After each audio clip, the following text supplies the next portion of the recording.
Alhamdulillahi Rabbil Alameen. Wassalatu wassalamu ala Rasul al-Kareem.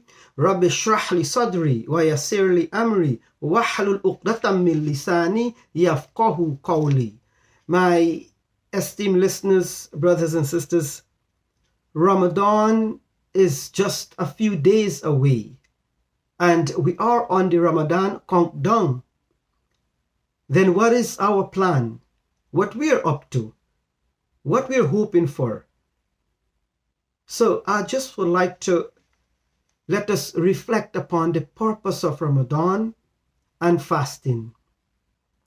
As we all know that Allah subhanahu wa ta'ala mentioned in the Quran, A'udhu billahi minash shaitanir rajim, Ya ayyuhalladhina amanu kutiba alaykumus siyamu kama kutiba alal ladhina min qablikum la'allakum tattaqun.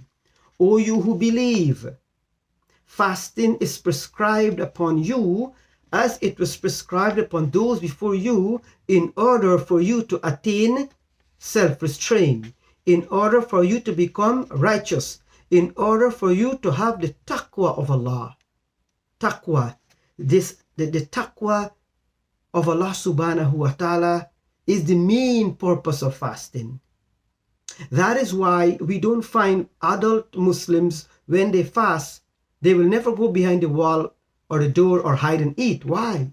Because they know that Allah subhanahu wa ta'ala is, His knowledge is all present. He sees us. He hears us. He knows what we're doing.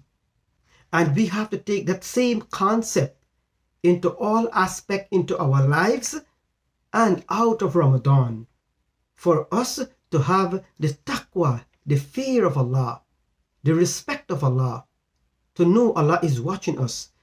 It's like we're at our job and they have a camera flashing at us. How do we do? Or we are driving on the road and there's a speed trap. If you exceed this amount, you get a ticket. Or if you run a red light, what happens?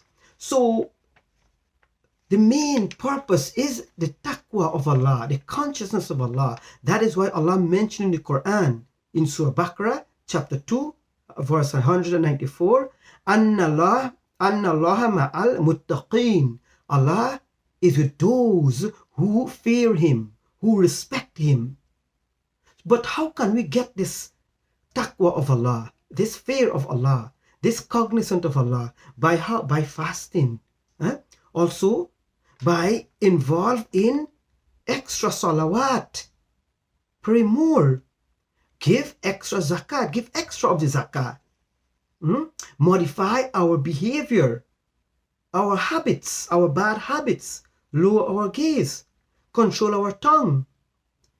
Control and modify our attitude and behavior. And reach out to the poor. Help them.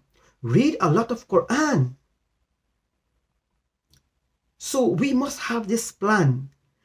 We must be prepared. We must be energized. We must have this kind of motivation. Yes, Ramadan is coming and I want to give it my best shot. Why? Because we don't know if we are going to live to see another Ramadan. Look at our brothers and sisters in Turkey and Syria. Over 50,000 people who had the hope for Ramadan, who had the hope of life. They never expect that an earthquake will come and destroy their dreams and kill them. So, brothers and sisters, Ramadan is a month of mercy, a month of forgiveness, a month of kindness. There's so much can be gained from the month of Ramadan. That is why let us make use of this opportunity. We haven't started it yet. Let us hope we can able to live to see it. And if we make it for Ramadan, let us achieve the best out of it. And let us remember the hadith when the Prophet sallallahu alaihi wasallam said Ameen on 3 occasions, when he was on mountain on the step of the minbar, and the Sahaba asked him, Ya Rasulullah, we never heard you say Ameen. Why? Then he said, Jibreel alayhi salam came to me and said, woe be unto those who passes the month of Ramadan without getting his or her sin forgiven. That was only one.